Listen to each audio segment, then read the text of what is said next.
गुरुभ्यो नमः। मांडुक्य उपनिषदर ब्रह्मज्ञान चर्चा को आपण मानक स्वागत। आमे मांडुक्य उपनिषदर मंत्रर गभीर अर्थ को आधार करी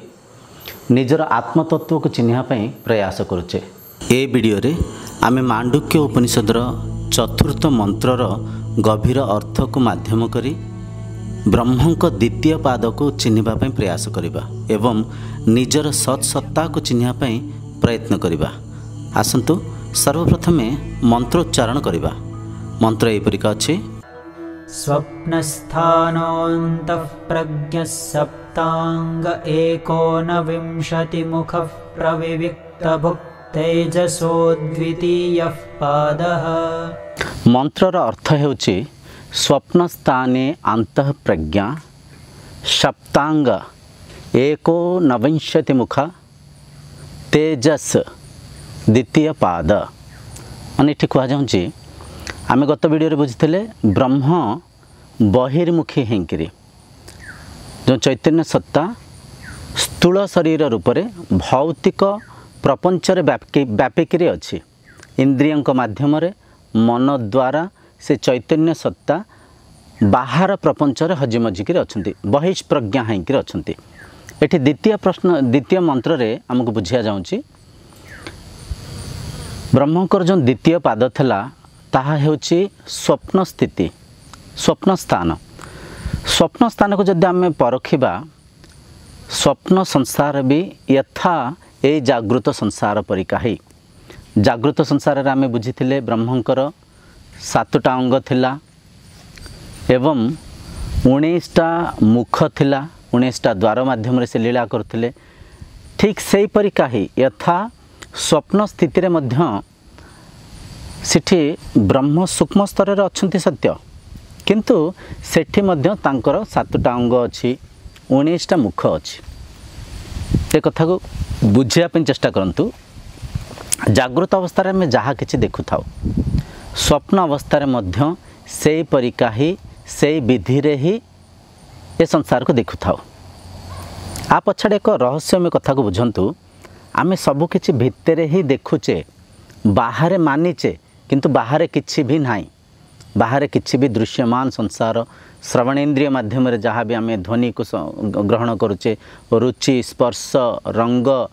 रस गंध जहाँ भी कहतु ये सबुर आधार भितरे अछंती। बाहर दृश्यमान हेउथिला परिका नागुची किंबा आमको से परिका परिचय दे जाए छोट बेल ठारू। तो से ज्ञान को आधार करिक आमे जेहेतु परखुचे आमे भावुचे सब किछि बाहर अच्छी किंतु सत्य हला सब भितर अच्छी। एटा बहुत गभीर कथा आज्ञा। साधारण मन रे परखिले किछि लोक हसी पारिबे कभी कि कथा कहउसंती कि गप गपुसंती बाहर किछि नाही कहउसंती गछ बुर्च पहाड़ पर्वत बण जंगल सब किछि भितर केमती अच्छी से तो बाहर अच्छी। एमती भौतिक ज्ञान को आधार करी किछि लोक आको व्यंग्यात्मक भाव में परखि पारती जहाँ भी हो। तो कहिबार तात्पर्य बाहर नागुचे किंतु भितर अच्छी दृश्यटा को भितर देखुचे आखिर लेंस माध्यम रे रेटिना उपरे जेतले से दृश्य प्रतिबिंबित होची स्नायु जेतले मस्तिष्क को न्यूरो एक्टिविटीज करी तरंग को पठाऊँची सूचित करुच्ची मस्तिष्क भितर जो स्मृति जागृत होची से स्मृतिर आधार रे आमे चिन्हुचे एटा आंब गछ एटा काजू गछ एटा बादाम गछ। तो जिनिस कोठी अछि अनुभव कोठी अछि भितर अछि। बाहर हैला माध्यम बाहर को इंद्रिय मन माध्यम रे आमे अंतः मन रे ही परखुचे। तो कहिबार तात्पर्य भौतिक संसार को जेमती ब्रह्म कहतु आपणक सत्सत्ता कहतु किंबा आत्मतत्व कहतु भौतिक संसार को बहिर्मुखी होकर परखुथिबा अवस्था मध्य से भितरे अछंती किंतु बाहर मानि नहीं सन्ति बहिष्प्रज्ञा ही सन्ति। तो ये द्वितीय पाद जो आमे एबे जो मंत्र को आमे स्मरण कले एथिरे कहसंती ब्रह्म स्वप्न अवस्था रे द्वितीय पाद रे अछंती। 4टा पाद आमे बुझितले। प्रथम पाद बहिष्प्रज्ञा भौतिक संसार द्वितीय पाद हैला अंतः प्रज्ञा स्वप्न स्थिति रे मध्य ब्रह्म ए ब्रह्मांडर अनुभव को ही परखु थांती सेठी भी तांकर सातटा अंग थाए माने सातटा जो गत ये आम बुझी आकाश को जमी मस्तिष्क भाव में आपड़ तो देखी से वीडियो को किंबा देखी ने बारंबार चर्चा कले वीडियो लंबा हम तो एठी मध्य से सातटा अंग अच्छी 19टा मुख अच्छी 5टा ज्ञानेन्द्रिय 5टा कर्मेन्द्रिय 5टा प्राण 4टा अंतःकरण से स्थिति रे ही स्वप्न स्थिति को ब्रह्म परखुंट किंतु सी सूक्ष्म स्थिति रे अच्छन्ति अंतः प्राज्ञा प्राज्ञा अंतर्मुखी अच्छी बुझीपार से प्राज्ञा बहिर्मुखी थिला एठी प्रज्ञा अंतर्मुखी है अंतर स्तर सी अंतरात्मा रूप से सूक्ष्म स्थिति रे से भौतिक संसार को ही परखुंट आ मनरे मध्य से परिका ही संवेदन को सी जागृत करसंती भौतिक संसार जमती गोटे आम गोटे कुकुर को देखिले किंबा बाघ को देखिले भालू को देखिले डरी जाऊँचे भौतिक संसार जमती आम कली कलह करुचे किंबा प्रेम श्रद्धा करुचे किंबा किछि पाइले खुशी होचे किछि हरेले आम जमती दुखित होचे ठीक यथा साक्षात से परिका ही स्वप्न संसार रे मध्य आम अनुभव करूँ आ से परिका संवेदन आम मन भितर जागृत होता है स्वप्न संसार रे भी आपन को जदियो किए कटु वचन कहले गाली मंद कले आपन रागी गले रुषि गले आपन क्रोधित होगले जदि स्वप्न संसार रे भी आपन को किछि लटरी नागिछि आपन अनेक पैसा को धन को भौतिक वस्तु पदार्थ को पाइसंती स्वप्न संसार रे मध्य आपन खुशी हुअंती स्वप्न संसार रे मध्य किछि हरेले आपन दुखी हुअंती तो जेमती जागृत संसार रे आमे एठी कामना कांचन सहित एठी आमे संवेदन को जागृत करचे ठीक से परिका ही स्वप्न संसार रे मध्य ब्रह्म हसु थांती कांदु थांती ब्रह्म हसु न थांते ब्रह्म कांदु न थांती मन ये सब मनर स्थिति मन ही डरु थाए मन ही शांत होता है मन ही किछि पाइकरी खुशी होता है मन ही किछि हरेकरी दुखित होता है तो स्वप्न स्थिति रे द्वितीय पादरे ब्रह्म जो स्थिति अच्छा से स्थिति को तेजस कहुई तेजस से तेजस स्थिति रे मध्य से ब्रह्म से 7टा अंग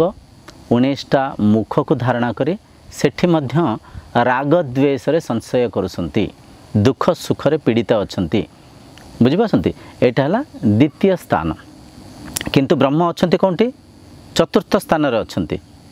बुझिपारसंती कथा को बारंबार परखुथिबे एटी ब्रह्म माने आपन निज कथा को जाउची निजर सत सत्ता को जाउची आपन चतुर्थ स्थान रे थांकी प्रथम पादरे भौतिक संसार को अनुभव करुथिले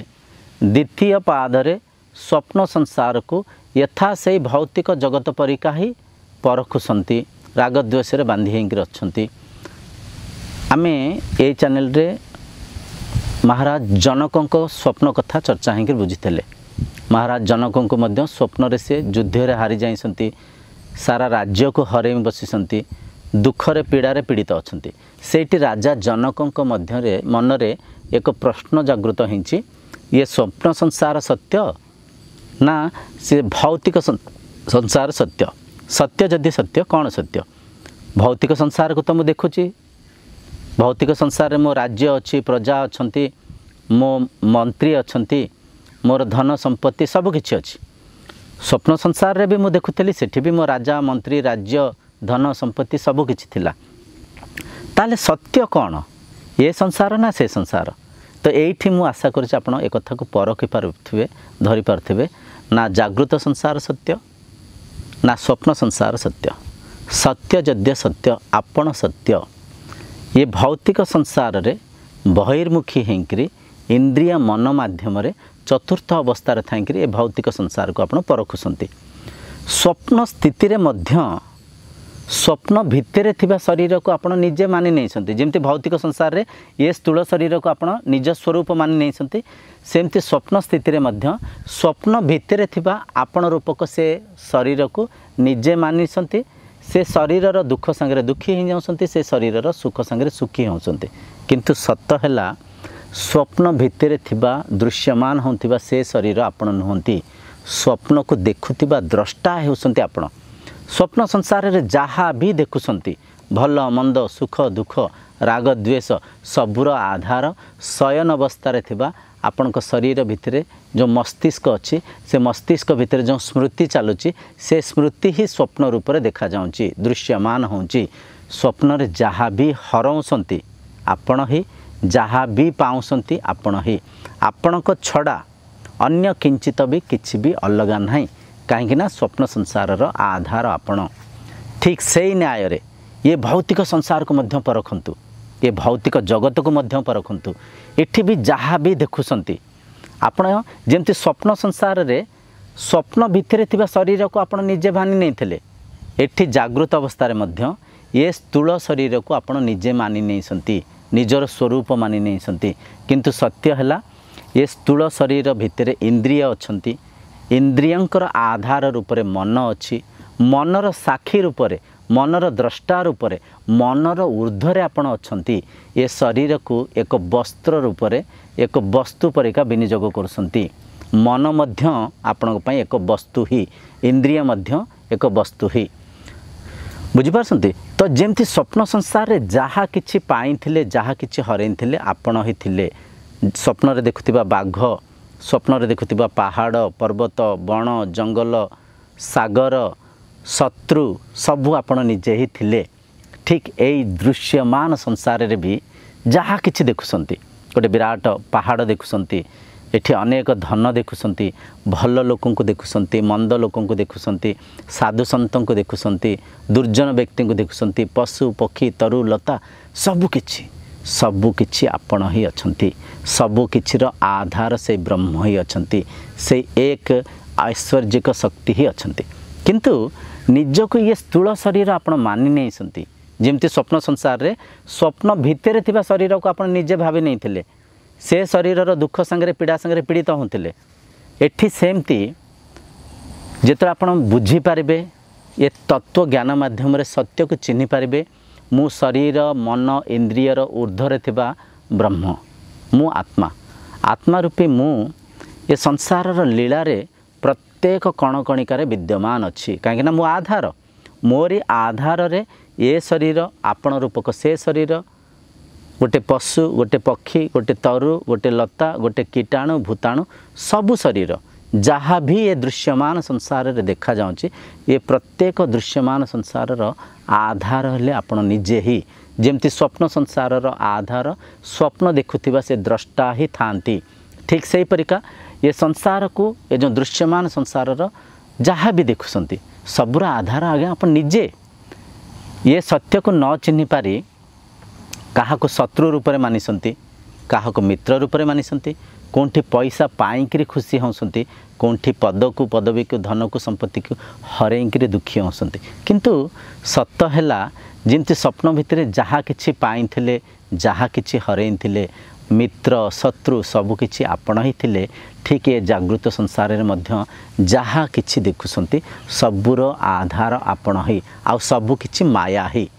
सबु किछि माया किछि ना थिला ना रहिबो आपण को भितर दृश्यमान होची ये संसार हैला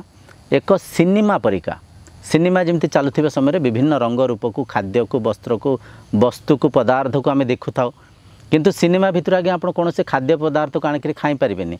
सिनेमा भितर कौन से धन संपत्ति को चोरई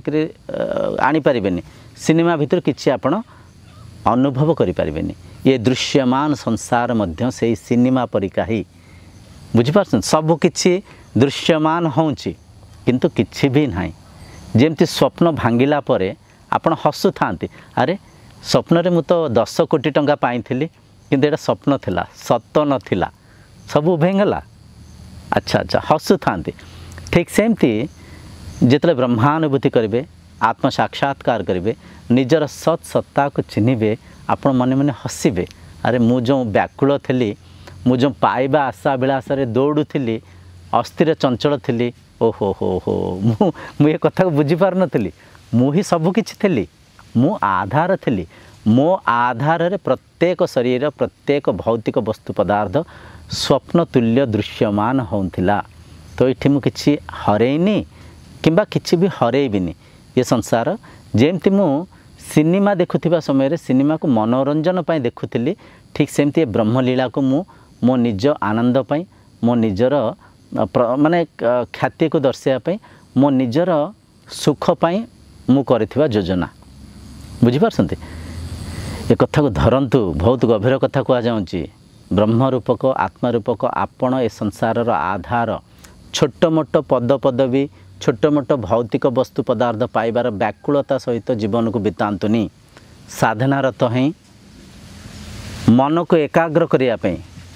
ध्यानस्थ होगापी प्रयास करंतु प्राणायाम करने प्रयास करंतु जेतोले ये चिरंतन सत्य को चिन्हिदेवे ब्रह्मानुभूति करदेवे जीवन धन्य हो आउ किछि पाइबार व्याकुलता रहिबनी आपण चिन्हिदेवे मु ही आधार मु यत्र तत्र सर्वत्र मु ही व्यापिकी अच्छी मु अविनाशी मु अनंत मु अपार मु सत्य मु नित्य मु सच्चिदानंद स्वरूप ए सब कथा आपण कथा कह जाऊँ आपणकर नित्य पदार्थ कथा कह जाऊँ तो कथा मन बसई दिंतु आध्यात्मिकता क्या छोट मोट भौतिक घर पाइबा धन पाइबा चाकरी पाइबा ये उद्देश्य सकाम भक्ति करंतुनी दयाकरी ये चर्चार गभीरता को बुझंतु शास्त्र अध्ययन करंतु साधनारथ हुंतु समय आसीबो निजर सत्सत्ता को चिन्हि पारिबे आपण ये भौतिक अविद्या रूपक बंधन मुक्ति हेबे। तो आजिर द्वितीय जो स्थान द्वितीय पाद है ब्रह्मंकर स्वप्न स्थान रे मध्य से 7टा अंग 19टा मुख को आधार करी ब्रह्म भौतिक संसार को अनुभव करथिला परिका ही स्वप्न संसार को मध्य अनुभव करछंती राग द्वेष रे दुख सुख रे बांधी छंदी हेकि अछंती। आगामी मंत्र रे आमे बुझिबा ब्रह्म को तृतीय पाद जोंटा कि सुसुप्ति अवस्था। आगामी चर्चा जाए आपन विदाय नउची। ओम शांतिर्भवतु।